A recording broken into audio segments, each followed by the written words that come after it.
ही चल रहा था भाई, निष्काम भाव से सेवा करेंगे, ऐसे ऐसे से बात चल रही थी। तो सुखदेव की कहानी है और राजा जनक की। सुखदेव को व्यास जी ने भेजा कि राजा जनक के पास जाओ। व्यास स्वयं भी ज्ञानी थे, तो सुखदेव को भेजा कि तुम राजा जनक के पास जाओ, वहाँ जो है तुमको सही उपदेश मिलेगा, सही शिक्षा दीक्षा मिलेगा।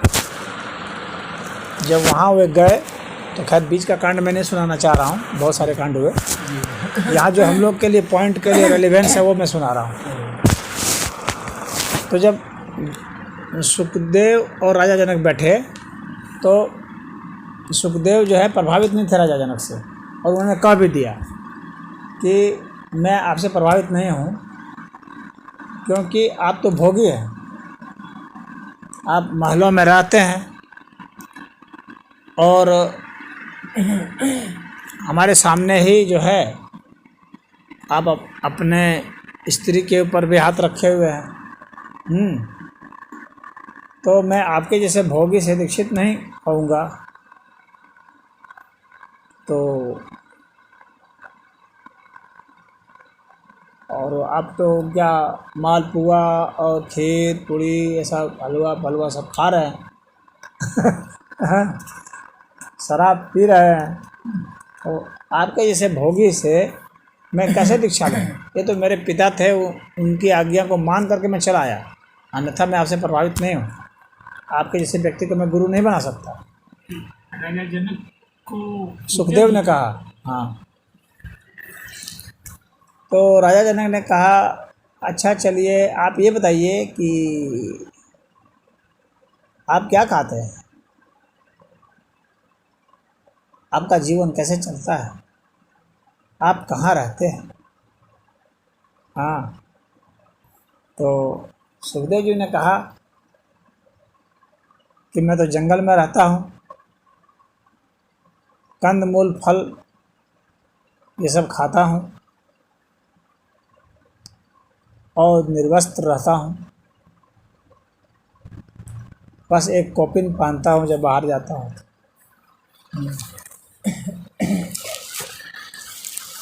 तो राजा जनक ने कहा कि वह जो जंगल है वह किसका है? जंगल किसकी संपत्ति है? तो कहे कि राजा की संपत्ति है। तो राजा की संपत्ति का भोग करना क्या भोग नहीं है?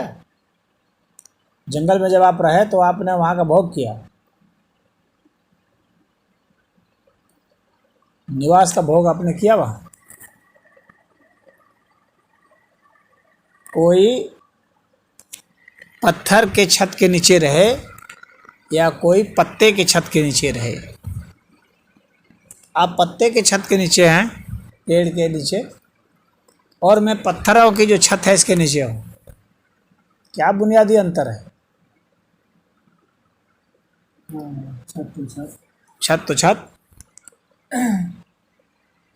और यह संपत्ति यहाँ पर है, व्यावहारिक दृष्टिकोण से यह संपत्ति हमारे द्वारा अर्जित संपत्ति है, जबकि वह संपत्ति जहाँ आप रह रहे हैं वो आपके द्वारा अर्जित संपत्ति नहीं है, वो आपकी मेहनत की नहीं है, बिना उसकी कीमत चुकाए हुए ही आप जो है उसका भोग कर रहे हैं। अब रही खाने की बात, तो आप कंद मूल फल फूल खाते हैं, हम लोग जो भी खाते हैं ये भी तो कंद मूल फल फूल ही है, उसका रूप सिर्फ बदला है। यह भी इसी प्रकृति से निकला है, यह भी प्राकृतिक वैसा ही है जैसा वह है, यह भी आहार वैसा ही है जैसा वह है, इसको भी हमारा शरीर पचाता है, उसको भी हमारा शरीर पचाता है। लेकिन जिसको मैंने अर्जित किया है और उसको आपने अर्जित नहीं किया है, वह जो है वो हम लोग का वन है, जिसमें कि आप बैठ करके खा लिए बिना हमसे पूछे हुए। क्या वह चोरी नहीं है? बिना मेहनत किए हुए क्या वह श्रमिक रूप से चोरी नहीं हुई? वो श्रम चोरी है। आपने जो फल खाया क्या उस पेड़ को लगाया? क्या उसको सींचा? और ये जो शराब की बात है, तो ये शराब भी क्या है? ये भी फल फूल कंदमूल का ही बदला हुआ रूप है। शराब में आखिर ऐसी क्या चीज़ है जो कि घृणा करने की बात है? उत्तेजना की जो बात होती है, तो उत्तेजना जब आप बर्दाश्त नहीं कर सकते तो कैसे आप स्थिरमति के माने जाएंगे? उत्तेजना भी तो बर्दाश्त करने की क्षमता होनी चाहिए कि उत्तेजना को हजम कर ले। और रही, आपने कहा कि हम कोपिल पहनते हैं, तो मैं 20 अंगुल का कपड़ा पहनता हूँ, आप 5 अंगुल का कपड़ा पहनते हैं, क्या फ़र्क पड़ता है? कपड़ा तो पहन ही रहे हैं बाहर। और 5 अंगुल का कपड़ा चाहे 50 अंगुल का कपड़ा, कपड़ा तो कपड़ा ही है। ये भी पेड़ से ही निकलता है, कपास है, सूत है। हाँ, आखिर इसमें क्या है? 5 अंगुल से क्या हो जाएगा और 50 अंगुल से क्या हो जाएगा? और रही स्त्री के ऊपर हाथ रखने की बात, तो बिना स्त्री के क्या आप जन्म सकते हैं? क्या आप जन्मे हैं? क्या आप जन्मा सकते हैं? क्या संसार में कोई जन्मा है? क्या कोई जन्मा सकता है? तो स्त्री से क्यों चिढ़? स्त्री की ताकत का आपको अंदाजा ही नहीं है, स्त्री की भक्ति और शक्ति का आपको पता ही नहीं है। आप सोचते हैं कि स्त्री से भाग के ब्रह्मचारी हो जाएंगे। स्त्री के भय से भाग करके कोई ब्रह्मचारी नहीं हो सकता। अब सुखदेव के सिटी पे गुम हो गए। कहीं से निकलने का रास्ता ही नहीं है। जो समाज सेवा मानी जाएगी। राजा जनक ने वो रास्ता नहीं दिया कहीं से रास्ता और कहा कि मैं यहाँ पर जो बैठा हूँ, इतनी प्रजाओं का पालन करने की जिम्मेवारी के साथ बैठा हूँ,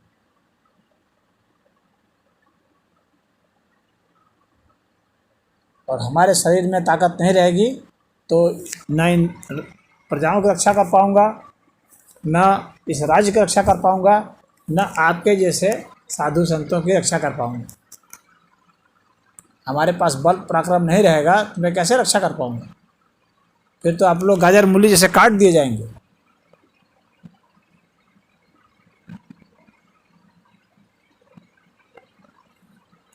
उन्होंने कहा कि आपको व्यवहारिक अध्यात्म का पता नहीं है, आपको सिर्फ किताबी अनुभव है।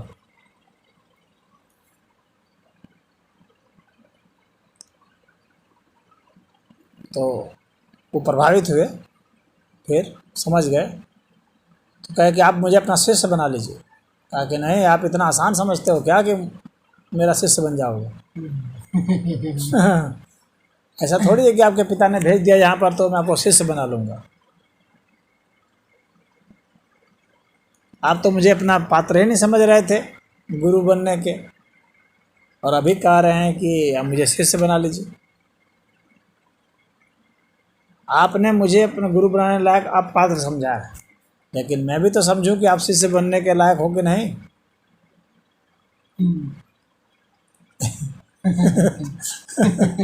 बात फंस गई। समझ गए सुखदेव जी। हाँ, तो कहे कि तो आप हमारी परीक्षा ले लीजिए, जो लेना चाहते हैं। कहे कि ठीक है। तो कटोरा में तेल भर दिया पूरा लबालब, कहा कि ये जो कटोरा है इसमें तेल भरा हुआ है, आपको मेरे पूरे नगर में घूमना है और तेल की एक बूंद गिरनी नहीं चाहिए जमीन पर। जिस व्यक्ति में इतनी एकाग्रता होगी उसी को मैं शिष्य बनाऊंगा। इतना आसान नहीं मेरा शिष्य बनना। तो सुखदेव कहे कि ठीक है मैं घूमूंगा। तो ठीक है जाओ घूमो। तो सुखदेव ले करके पूरा घूमे, कहे कि देखिए एक भी बूंद नहीं गिरने दिया। तो राजा जनक ने कहा यह मेरी एक शर्त थी, एकमात्र शर्त नहीं थी। दूसरी शर्त यह है कि आपने पूरा ले करके इसको घुमा, अब आपको यह बताना है कि हमारे राज्य में सबसे सुंदर स्त्री कौन थी। आप नगर में घूमे ना, तो आपको बताना है कि हम सबसे सुंदर स्त्री कौन थी। कहे मैंने तो देखा ही नहीं। हाँ, एक आदमी जो वहाँ तेल में थी हमारी, हम तो देखे ही हाँ, नहीं। कि मैंने तो देखा ही नहीं। कहा कि देखिए आपकी दृष्टि कितनी कम है कि आप सिर्फ तेल ही देखते रह गए, नगर नहीं देख पाए। जबकि मैंने कहा था कि नगर आपको देखना है, ऐसा देखना है कि तेल न गिरे। तो आपने सिर्फ तेल देखा, एक शर्त पूरी की, नगर नहीं देख पाए आप। तो आपकी अंतर्दृष्टि तो है, लेकिन आपकी बाह्य दृष्टि नहीं है, इसीलिए आपकी यथार्थ दृष्टि नहीं है।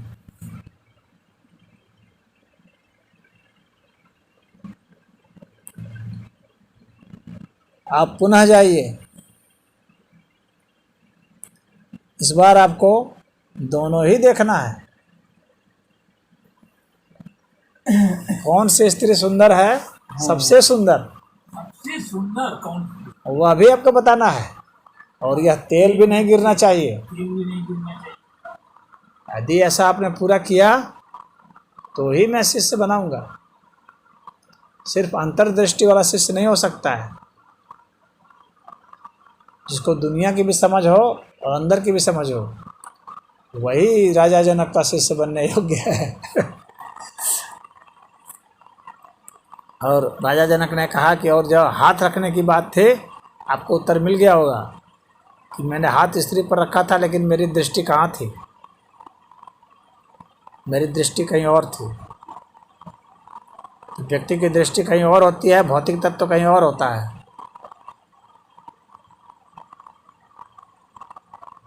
तो सुखदेव को कहे कि जाइए, जो भौतिक तत्व और आध्यात्मिक तत्व दोनों ही तत्वों को जो जानता है, दोनों ही तत्वों का जो वेता है, उसी को शिष्य बनाऊंगा।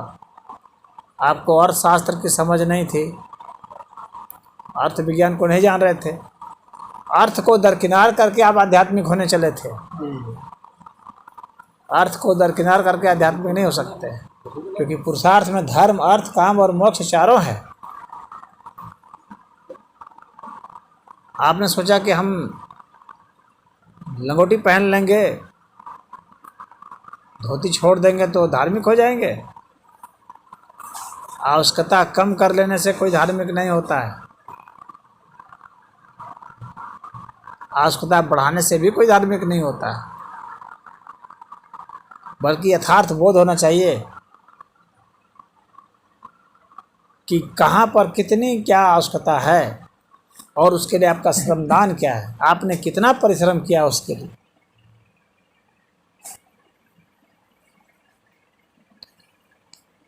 जब तक ऐसी स्थिति नहीं आएगी, आपको अर्थ विज्ञान की ही अभी समझ नहीं है और आप अध्यात्म की ओर चल पड़े हैं, तो आध्यात्मिक व्यक्ति वही हो सकता है जिसको अर्थशास्त्र की भी जानकारी हो, और सिर्फ जानकारी नहीं हो बल्कि उसका वह प्रयोग करके उसका स्वयं जीता हो उसमें। जो अर्थ का शत्रु है वो आध्यात्मिक नहीं हो सकता है, क्योंकि अर्थ से ही तो हमारा शरीर है। अपने शरीर से शत्रुता करके भला कैसे कोई आध्यात्मिक हो सकता है। बुद्ध ने अपने शरीर के साथ शत्रुता करके शरीर को गला दिया था। बाद में उनको आभास हुआ कि नहीं, यह रास्ता सही नहीं है। गोबर खा के, मलमूत्र खा करके जिंदा रह रहे थे, पत्ता खा करके जिंदा रह रहे थे, हड्डियां निकल गई थी, मांस शरीर में नहीं दिखता था, मांस खत्म हो गया था। लेकिन तब उनको समझ में आ गया कि ये त्याग की बात वे करते हैं जिनको अर्थशास्त्र का पता नहीं, अर्थ ज्ञान इनको नहीं। त्याग सिर्फ अहंकारी करता है, यहाँ ना कुछ त्याग करने योग्य है ना कुछ ग्रहण करने योग्य है। बस जितनी आपकी आवश्यकता होती है, जो ज़रूरतें होती हैं, और उतने हिसाब से ही आप ग्रहण करते हैं और उतने हिसाब से ही आप त्याग करते हैं, जो स्वतः प्राकृतिक होता है। बस आपको उसमें यही करना है कि अपना मोह और द्रोह नहीं रखना है। ऐसा नहीं कि कोई शराब पी लिया तो बुरा आदमी हो गया, ऐसा कुछ भी नहीं है। राजा जनक ने इसी बात को कहा, शराब क्या है, वो अभी तो अनाज का ही बदला हुआ रूप है, और क्या है। कोई भी चीज़ बुरी और अच्छी नहीं हो सकती है, चीज़ बुरी अच्छी नहीं हो सकती है, अच्छे बुरे हम हो सकते हैं। चीज़ कोई अच्छी बुरी नहीं है, चीज़ वो चीज़ है, उसका वह गुण दोष है बस। ऐसी कोई चीज़ धरती पर नहीं है जिसमें गुण दोष नहीं है। ऐसी कोई चीज़ नहीं है जिसको हम खाएं तो बीमार नहीं पड़ सकते, और ऐसी कोई चीज़ नहीं है कि जिससे स्वास्थ्य नहीं होता है। क्या शराब से स्वास्थ्य नहीं होता है? दवाओं में तो शराब पड़ता है, चाहे आयुर्वेदिक दवा हो, चाहे होम्योपैथिक दवा हो, चाहे एलोपैथिक दवा हो, शरीर में शराब पड़ता है। उसकी मात्रा कितनी होनी चाहिए जो हमारे शरीर के लिए उपयोगी हो, महत्वपूर्ण यह है।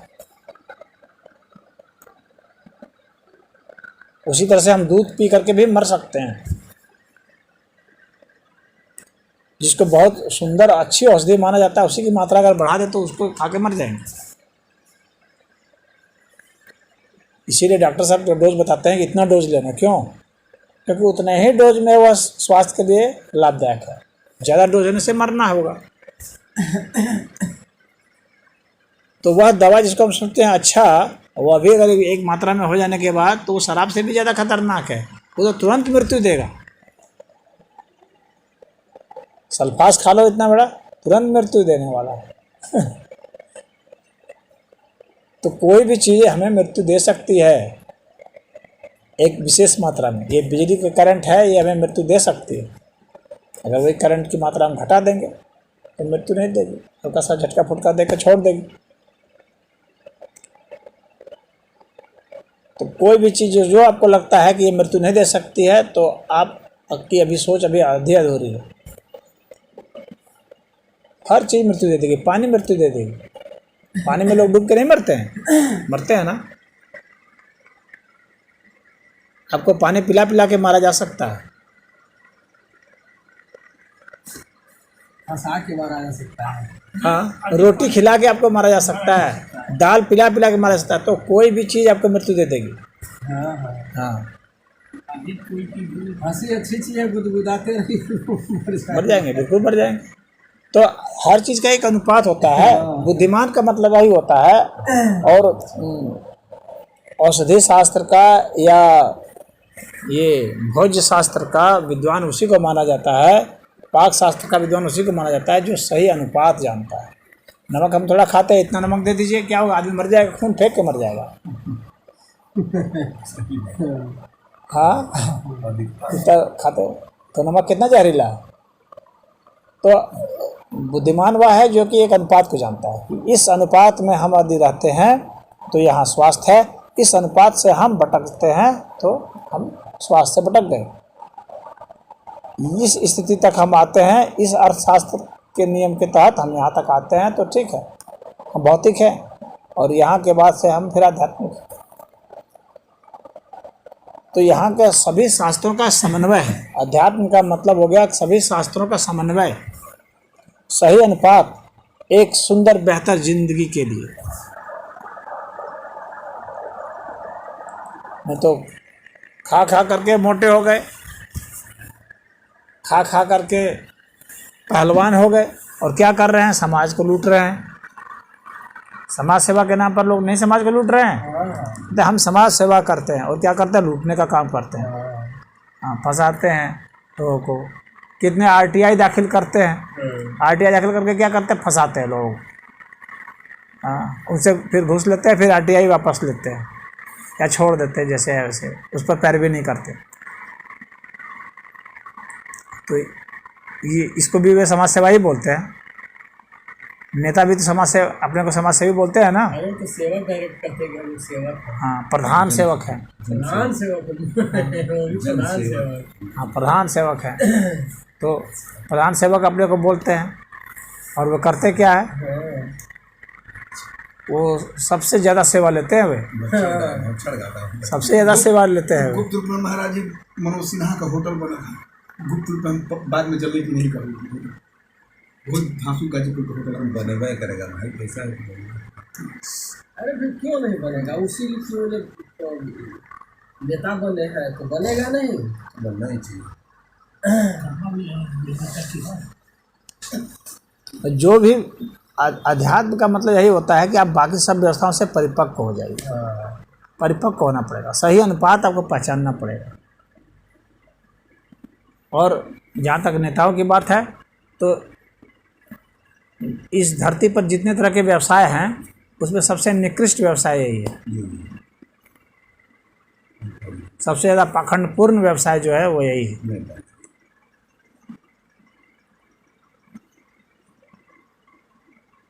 और सबसे ज़्यादा नाम उसका इसीलिए है, सबसे ज़्यादा जयकारा उसी में है। दीदी खाना खा लेते हैं। हम लोग कुछ